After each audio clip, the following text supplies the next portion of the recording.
इस न्यूज के प्रायोजक हैं देव जनरल स्टोर एवं पुस्तक भंडार, नया बस स्टैंड, मुंगेली। देश में गरीबी के चलते गरीब परिवार के लोग अपने बच्चों को पढ़ाई में पूर्ण सुविधा मुहैया नहीं करवा पाते हैं, लेकिन देश में कई ऐसे संस्था व दानदाता हैं जो आर्थिक स्थिति से कमजोर बच्चों को पढ़ाई की सुविधा देने के लिए पीछे नहीं रहते। ऐसी ही एक निजी संस्था लोरमी में स्थित है, जिनके द्वारा लगातार गरीब व असहाय लोगों की सहायता के लिए तत्पर रहते हैं।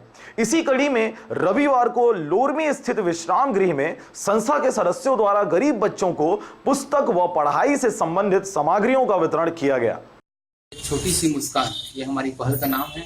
गरीब बच्चे, निर्धन, असहाय, अनाथ बच्चे, जिसका इस दुनिया में माता पिता नहीं है, जिनके परिवार की आर्थिक स्थिति बहुत कमजोर है, ऐसे बच्चों को हमारी टीम साल भर की पढ़ाई खर्चा देने के साथ साथ समय समय में कापी, पुस्तक, पेन, बैग एवं जितनी पढ़ाई की सामग्री है सभी दानदाताओं के सहयोग से दिया जाता है।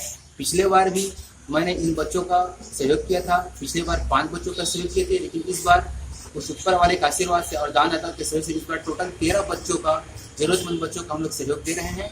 ऐसे ही सहयोग हम लोग इन बच्चों को देते रहेंगे और मैं जनता से और बड़े बड़े दानदाताओं से अपील करना चाहता हूं कि ऐसे ही पहल अपने राज्य में, अपने शहर में, मैं तो चाहता हूँ ये पहल पूरा भारत देश में चालू हो, क्योंकि गरीबों की सेवा में ही भगवान की सेवा है, ऐसा माना जाता है। गीता पाठ में कहा गया है कि गरीबों की सेवा में ही भगवान की सेवा है। हम लोग इसी उद्देश्य से गरीबों की सेवा कर रहे हैं और इन बच्चों के भविष्य को आगे बढ़ाने के लिए सभी दानदाताओं का सहयोग मिल रहा है। निरंतर इस अभियान को देखते हुए छत्तीसगढ़ के मुख्यमंत्री आदरणीय श्रीमान डॉक्टर रमन सिंह जी ने पिछले बार हमें बधाई और शुभकामनाएं दिया था। उन्होंने सहयोग देने का वादा किया है। आशा ही नहीं, पूर्ण विश्वास है उनका हमें पूरा सहयोग मिलेगा।